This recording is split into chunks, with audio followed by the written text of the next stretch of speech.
Bonjour, alors pour ce pâté croûte truffé, il va nous falloir quelques ingrédients. Donc tout d'abord un moule.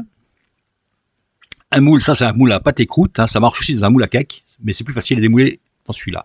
Ensuite il faudra de la viande, du veau et du porc. Ici il y a de la poitrine de porc et du veau ici. Voilà, j'ai un peu de filet de veau et un peu de poitrine de veau. Cette viande, on va couper en lanières le filet. On va d'abord tout couper en lanières pour la faire mariner. Pour ça, il va nous falloir donc une pâte de pâté croûte hein, que vous allez pouvoir trouver dans une précédente recette sur cette même chaîne. Il me faut quelques échalotes, des champignons pour la duxelle, des champignons blancs, des trompettes, du persil, des cèpes et des condiments, des carottes, des oignons et un peu de vin blanc. Il faut aussi donc ces truffes. Voilà, là c'est de la truffe de champagne, chocolat à l'intérieur, qu'on va couper en gros morceaux qu'on mélangera à la farce. Allez, on va couper tout ça et faire mariner cette viande. Ça, c'est, voilà, c'est, ouais. Voilà, hop, vous voyez, donc ici, j'ai donc la poitrine de porc qui a été coupée en lanières, j'ai rajouté quelques carottes, ici c'est le veau. On va rajouter là-dessus quelques feuilles de laurier, du vin blanc, à hauteur, hein, c'est pas la peine d'en mettre trop, il faut juste faire mariner, on mettra un film alimentaire aussi. Voilà, quelques feuilles de laurier, des clous de girofle. On sale, on poivre. Attention, faut saler, poivrer. Un film alimentaire là-dessus, au frigo pendant 24 heures. Et en attendant, on va s'occuper de notre duxelle. Voilà. Alors les champignons. Ici, j'ai les champignons blancs, les rosés des prés. Je vais rajouter donc les échalotes que j'ai ciselées. Tout ça est cru, hein.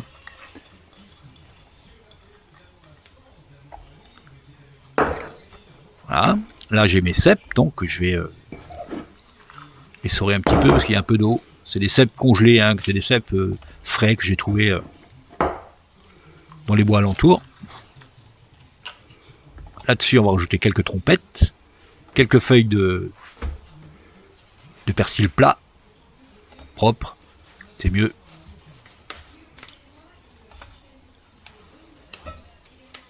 Voilà. Il faudra aussi un peu d'huile d'olive hein, pour tout ça. Là, on mixe. Allez hop, un petit coup de cutter.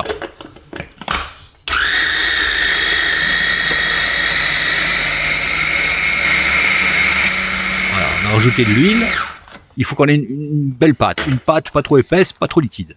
Voilà, vous voyez, la texture. On rajoute de l'huile jusqu'à obtenir cette pâte. Et on rajoute des champignons à convenance, quoi, pour la quantité dont on aura besoin. Là, ça devrait pas mal. Là. Allez, on rajoute un petit peu d'huile.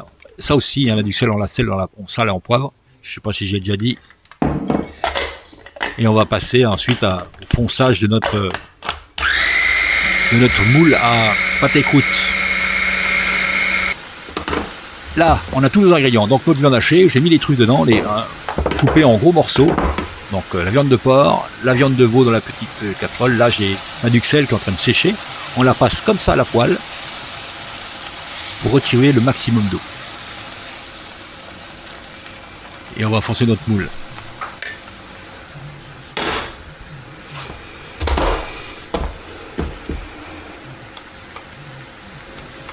Alors là,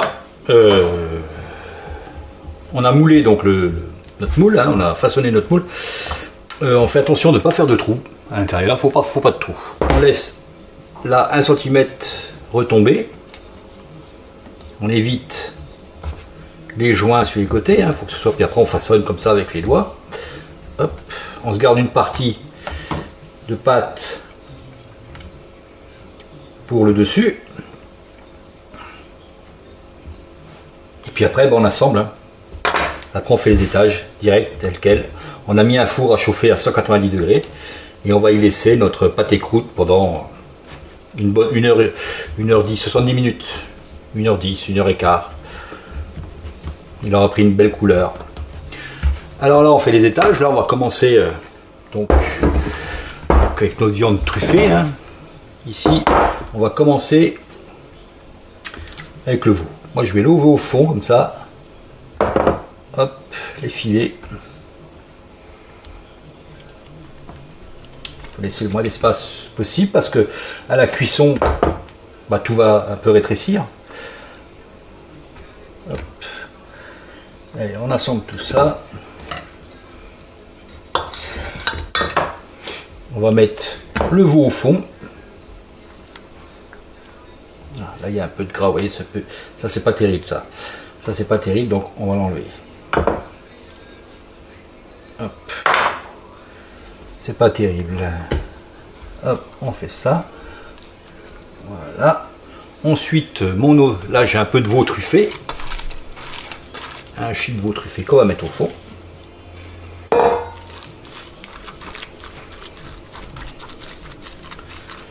On étale ça correctement. Je fais ça avec mes doigts. Il faut se laver les mains avant. On tasse. Faut tasser un petit peu, encore une fois. Et en laissant, faut bien garder le bord. Hein.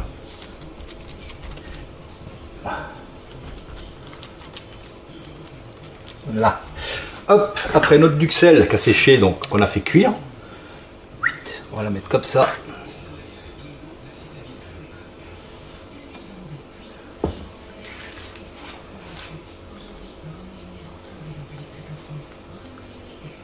On va faire une belle épaisseur.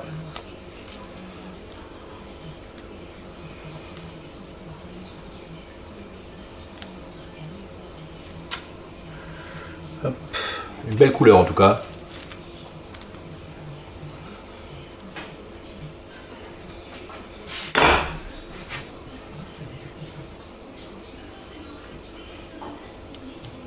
Allez, on assemble et puis après, après on va mettre la viande de porc. J'essaye de faire ça, faut pas qu'il y ait de trous en fait. Vous voyez, quand vous allez couper après, il faut que ce soit bien régulier. Faut essayer que ce soit bien régulier. Et lui il veut descendre. Hein, voilà. Ensuite notre chair comme ça là. Alors là on fait attention de ne pas abîmer notre étage de duxelle.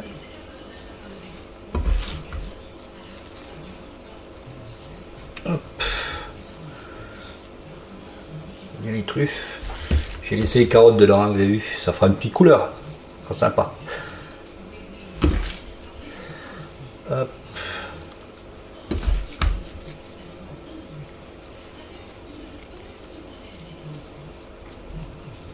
Voilà. Allez, on va étaler l'autre,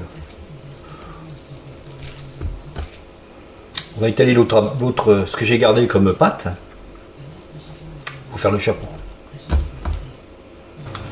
Alors, j'ai étalé le dessus. Là, il faut essayer le petit bord ici, là, avec une dorure. On essaye de garder ce bord propre, sans viande, sans rien. Ça pourrait permettre à tous les jus, tous les aliments de sortir, faire un trou quoi. Et il faut pas. Donc on enlève le maximum. Hein. Après, hop. Voilà. Ensuite je fais bien le bord comme ça. On tranche. Je laisse bien la place.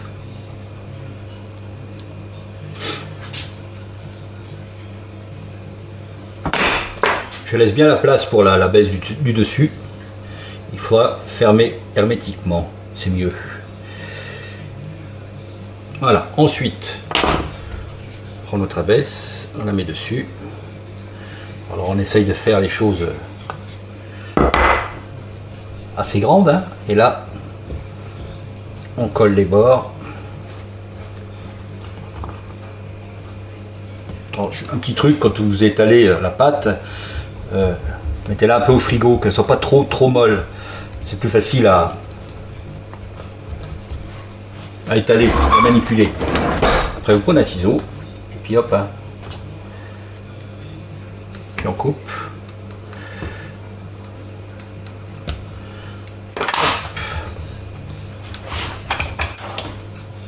On fait de la couture.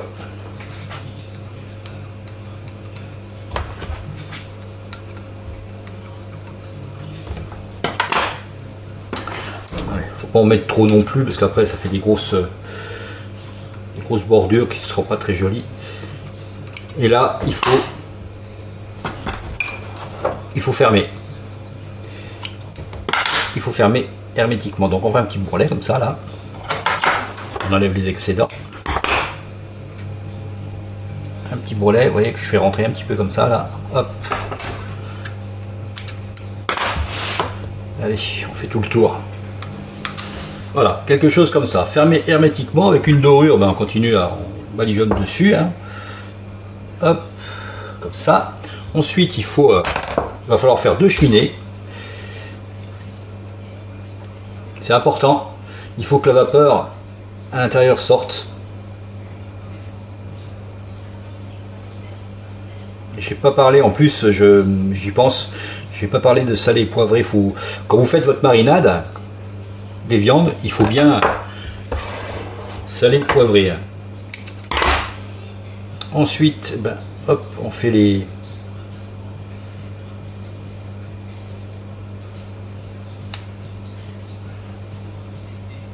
cheminées.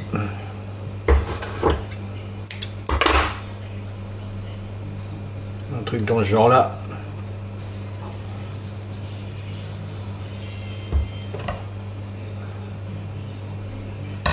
Après vous prenez un bout de papier sulfu comme ça.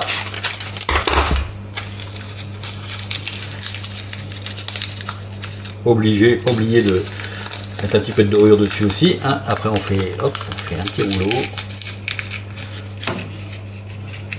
Un petit rouleau comme ça. On fait le trou. Il faut vraiment y penser, hein. Sinon la vapeur sortira, donc elle va faire éclater votre pâté croûte, ce qui serait pas très esthétique. Voilà, allez. Alors, environ, là ça fait bien 1h15 qu'il est au four, et donc il a l'air d'être cuit. Hein. On le laisse un peu refroidir. Maintenant il va falloir le démouler. Alors ça c'est un moule exprès, donc ça se démoule assez bien. Il faut pas trop attendre, enfin, on le laisse refroidir un tout petit peu, puis ensuite, il faut retirer le jus de cuisson qui est à l'intérieur. Alors, dans une autre recette, je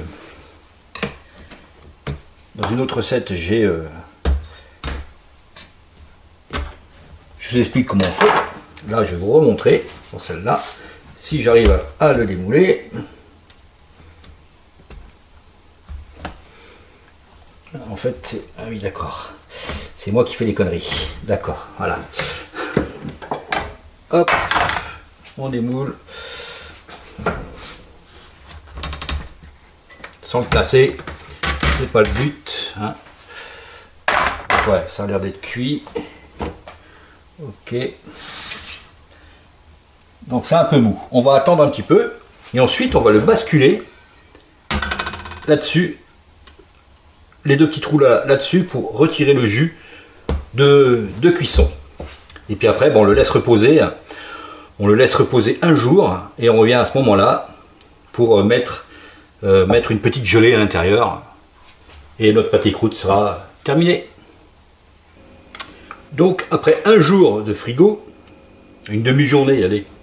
Après, il s'agit de mettre de la gelée dans les 2 petits trous là. Donc on fabrique une gelée. Ici c'est une gelée au madère. Hein. J'ai récupéré le jus que j'ai sorti là, que j'ai pas filtré, que j'ai ajouté donc à de l'eau pour créer cette gelée. Et ensuite il faut l'insérer dedans. Alors, si une petite astuce, si jamais ça peut arriver lorsque vous le démoulez, ou alors quand il est fragile, ça peut se fendre ici. On fait un beurre manié, hop, et on fait comme de la rustine pour éviter que votre gelée, lorsque vous voulez la mettre là, ne sorte par ici. Vous voyez, on met ça au frigo et voilà. On laisse refroidir la gelée et après on la met ici. Alors, des fois vous avez peut-être des entonnoirs qui rentrent. Si vous n'avez pas, trouvez-vous une petite pipette comme ça. Et puis, hop, et on fait rentrer. Mais, oula, faites-le avec la gelée refroidie. Et après, on va le laisser une belle journée, voire 2, au frigo. Et votre pâté croûte sera prêt. Voilà, il faut quand même compter 3 jours d'attente. Hein. Et je vous fais des photos, je vous fais un dressage et tout. Allez. C'est à vous maintenant.